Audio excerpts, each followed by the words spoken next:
We're pleased to debate the Honourable Parliamentary Secretary to the Minister of Northern and Arctic Affairs. Thank you, Mr. Speaker, and I am thankful for this opportunity to rise today to speak to the 2025 Budget Implementation Act. Mr. Speaker, it's no secret that we're facing a rapidly changing and increasingly uncertain world. And in this phase of global disruption and uncertainty, Canada's new government is focused on what we can control. This is our plan to transform our economy from one that is reliant on a single trade partner to one that is stronger, more self-sufficient, and more resilient to global shocks. This is the time to invest, especially in the North. Our plan builds on our strengths, and this plan delivers investments to build, protect, and empower Canada. Mr. Speaker, when I was back at home in the Yukon last week, I heard from many what this budget means for them. We see the North reflected there, from investments in housing, infrastructure, and healthcare, to defending and securing the Arctic, to the critical minerals that will power Canada's clean economy. When we invest in the North, we strengthen all of Canada. Budget 2025 delivers a bold plan to tackle Canada's housing challenges and strengthen Canada's communities across the country. At the heart of this plan is Build Canada Homes, to build affordable housing at scale and catalyze a new housing industry. We will leverage public lands, offer flexible financial incentives, attract private capital, and support manufacturers to deliver. Included in the budget, importantly, is $2.8 billion for urban, rural, and northern Indigenous housing. And here, we will work with First Nations, Inuit, and Métis partners to ensure rapid and effective delivery and to coordinate across government Indigenous housing strategy. We'll also launch the Build Community Strong Fund with $51 billion to support housing-enabled infrastructure, health facilities, and community projects. This fund will include a community stream, a direct delivery stream to address climate adaptation, and a provincial and territorial stream for housing, health, and education infrastructure. The budget details the Critical Minerals Sovereign Fund, which will make strategic investments in critical minerals projects and companies, including equity investments, loan guarantees, and offtake agreements. This budget also allows for additional critical minerals to be eligible for the Critical Mineral Exploration Tax Credit through an expansion of the program. Budget 2025 also introduces the First and Last Mile Fund to support critical minerals projects and supply chains. And this fund will incorporate the Critical Minerals Infrastructure Fund with the goal to get near-term critical mineral projects into production and support the necessary clean energy and transportation infrastructure. Mr. Speaker, I was at Geoscience in the Yukon just last week. The buzz at the conference is palpable, with positive news from both these budget features and from confidence in the Yukon's energy future, expressed by referring the Yukon Grid Intertie project to the Major Projects Office. I believe at this time, as the mining industry continues to mature and grow, as an unstable world demands ethical and responsible sources of minerals, that we will have a story to tell in the Yukon and a rich, productive, and sustainable future in this sector. Many across the country know too well that our healthcare challenges are especially acute in the North, and I was proud to see a comprehensive assessment of healthcare and healthcare infrastructure needs in northern and Arctic communities. The goal is clear: identify innovative ways to increase access to care and reduce costly medical travel, working in partnership with the North. This is in addition to the $5 billion dedicated to the new Health Infrastructure Fund. And this will help provinces and territories modernize hospitals and health facilities, a need we know is deeply felt across the country, and especially in our communities in the North. Health agreements with provinces and territories will remain strong, with a focus on home and community care as well as mental health and addiction services. To strengthen our health workforce, Budget 2025 introduces a Foreign Credential Recognition Action Fund with $97 million in new support. And this will help internationally trained professionals put their skills to work faster, especially in healthcare, where every qualified worker makes a difference.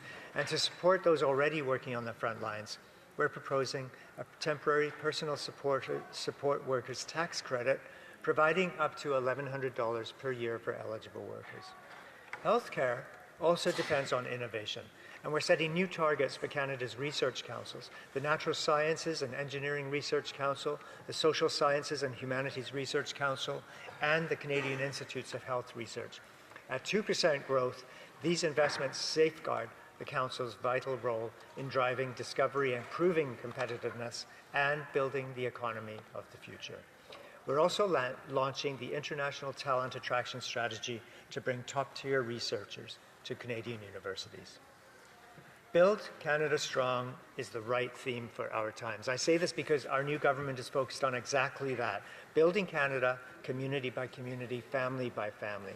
And this means investments you can feel in your daily lives, affordable housing, skilled trades training, and programs like the Canada Strong Pass.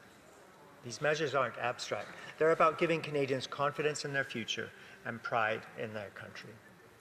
Budget 2025 invests $1.5 billion to help young Canadians find and keep jobs, including expanding Canada's summer jobs, strengthening the Youth Employment and Skills Strategy, as well as launching a new Youth Climate Corps to train young people for paid roles in climate resilience and emergency response.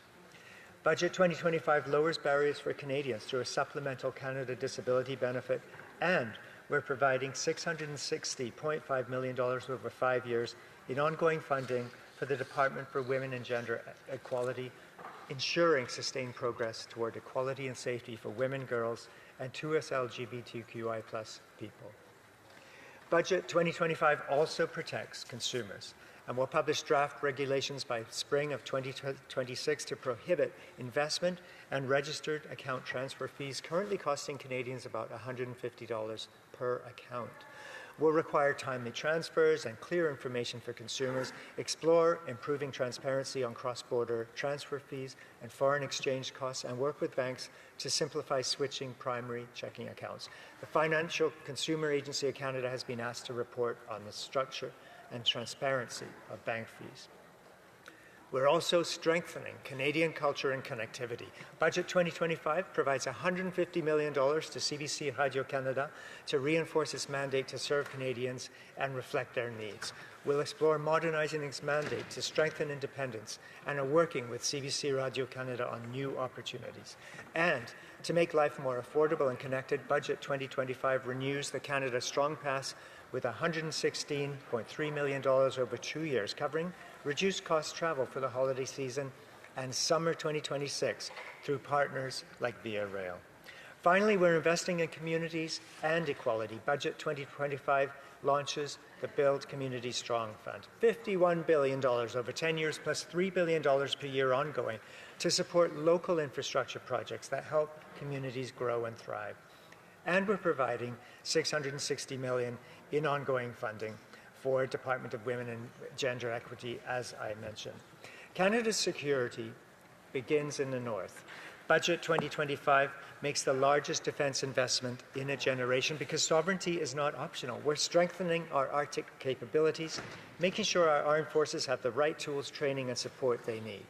Defence spending isn't just about protection. It's about partnership, jobs, and innovation that benefits the North as well as Canada. Mr. Speaker, Budget 2025 commits $81.8 billion over 5 years to give the Canadian Armed Forces the tools and support they need to meet today's threats. This includes $20.4 billion to recruit and retain a strong fighting force with generational pay raises and improved health care. $19 billion to repair and sustain capabilities and invest in defence infrastructure, $17.9 billion to expand Canada's military capabilities. But these investments are not just about defence, they're about building infrastructure that serves Canadians. Ports, airstrips, all-season roads in the north will have dual-use benefits, strengthening sovereignty while connecting communities and supporting economic growth. We're also investing $6.6 billion to strengthen Canada's defence industry through a new defence industrial strategy. Budget 2025 protects our fiscal strength while investing in housing, healthcare, and infrastructure that Yukoners need. It builds opportunity by supporting Indigenous housing, expanding Arctic transportation, and strengthening the foundations of northern communities. It also empowers the Yukon to lead, recognizing that the North is not on the margins of Canada's story, but at the heart of it.